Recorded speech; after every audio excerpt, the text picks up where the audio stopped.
എല്ലാവരും അറിഞ്ഞിട്ടുണ്ടാവുമല്ലോ വേടന്റെ പേരിൽ ഒരു റേപ്പ് കേസ് രജിസ്റ്റർ ചെയ്ത വിവരം. ആദ്യം തന്നെ പറയട്ടെ, ഞാനൊരു വേടൻ ഫാൻ അല്ല, ഒരിക്കലും ഞാൻ വേടനെ സപ്പോർട്ട് ചെയ്യുവല്ല. 2021 മുതൽ 23 വരെ പീഡിപ്പിച്ചു എന്നാണ് ഡോക്ടറായ പെൺകുട്ടി പരാതി കൊടുത്തിരിക്കുന്നത്. അതായത് പീഡനം നടന്ന് 1.5 വർഷത്തിന് ശേഷമാണ് ഈ ഡോക്ടർക്ക് മനസ്സിലായത് ഇതൊരു പീഡനമാണെന്ന്. എന്താല്ലേ, ഇതൊരിക്കലും പീഡനമാണെന്ന് പറയാൻ പറ്റില്ല. കാരണം പരസ്പര സമ്മതത്തോടെയുള്ള ലൈംഗിക ബന്ധം എങ്ങനെയാണ് ഒരു പീഡനമാവുന്നത്?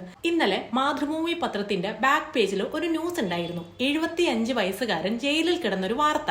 അതായത് 15 വയസ്സുള്ള ഒരു പെൺകുട്ടി അവളുടെ കാമുകനെ രക്ഷിക്കാൻ വേണ്ടി പഠിക്കുന്ന സ്കൂളിലെ സെക്യൂരിറ്റി ജീവനക്കാരനായ 75 വയസ്സുകാരനെതിരെ ഒരു പീഡന പരാതി ഉന്നയിച്ചു. 9 മാസമാണ് ഇയാൾക്ക് ജയിലിൽ കിടക്കേണ്ടി വന്നത്. പിന്നീട് ഇയാളെ വിട്ടയക്കുകയുണ്ടായി. ഇതുപോലെ തന്നെ വേടന്റെ ഈ പറയുന്ന പീഡന കേസിൽ സത്യം എന്താണെന്ന് നമുക്ക് ആർക്കും അറിയില്ല. അയാൾ ഒരു പബ്ലിക് ഫെയിം ആയതുകൊണ്ട് തന്നെ ഈ ന്യൂസിന് വലിയൊരു പബ്ലിസിറ്റി കിട്ടും.